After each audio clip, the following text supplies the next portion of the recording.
Let me ask you something. How often do you catch yourself thinking about your ex-girlfriend?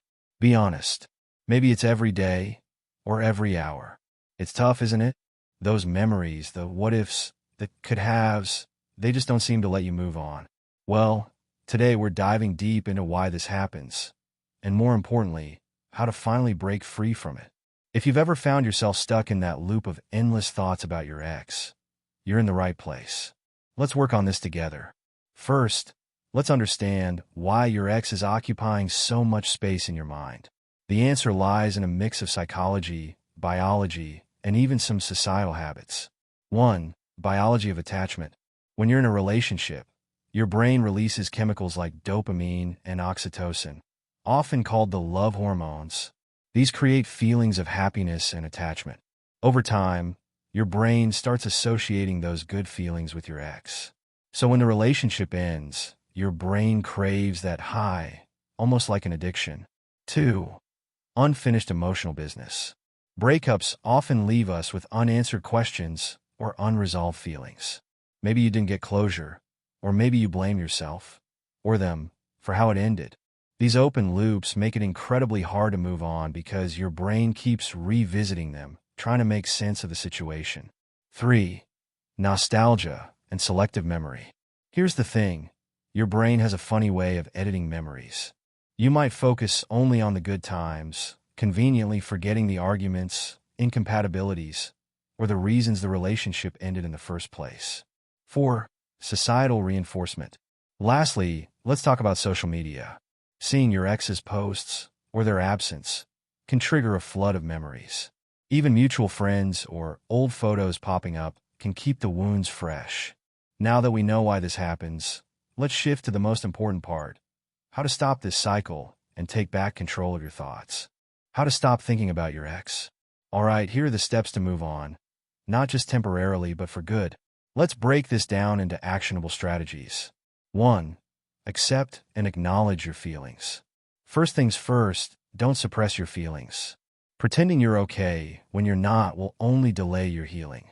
Instead, acknowledge your emotions. Journaling can be a powerful tool for this. Write down exactly how you feel.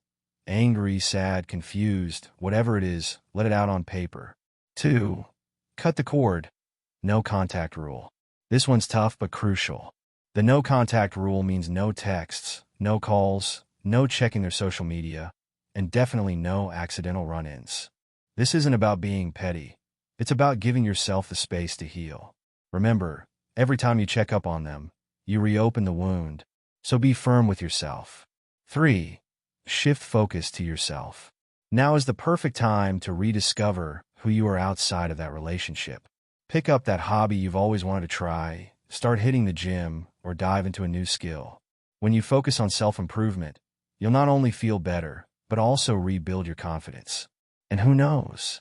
You might discover parts of yourself that you didn't even know existed. 4. Challenge and replace negative thoughts. When thoughts about your ex creep in, ask yourself, what am I really missing here? Is it them? Or is it the comfort of the relationship? Reframe those thoughts with positive affirmations like, I deserve someone who truly values me. It takes practice, but over time, you'll train your brain to let go of those intrusive thoughts. 5. Lean on your support system. Talk to your friends or family members you trust. Sometimes, an outside perspective can remind you of why the breakup was the best decision. And if you feel overwhelmed, don't hesitate to seek help from a therapist. There's no shame in getting professional guidance. 6. Create a vision for your future. One of the best ways to stop living in the past is to create an exciting vision for your future. What does your ideal life look like without your ex?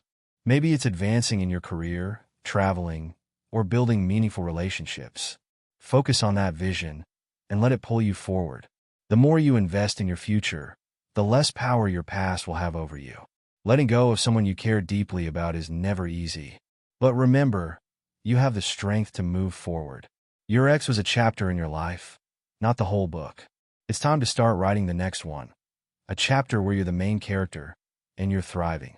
If you found this video helpful, don't forget to like, share, and subscribe. And if you have your own tips or stories about moving on, drop them in the comments below. I'd love to hear from you. Thanks for watching, and remember, you've got this.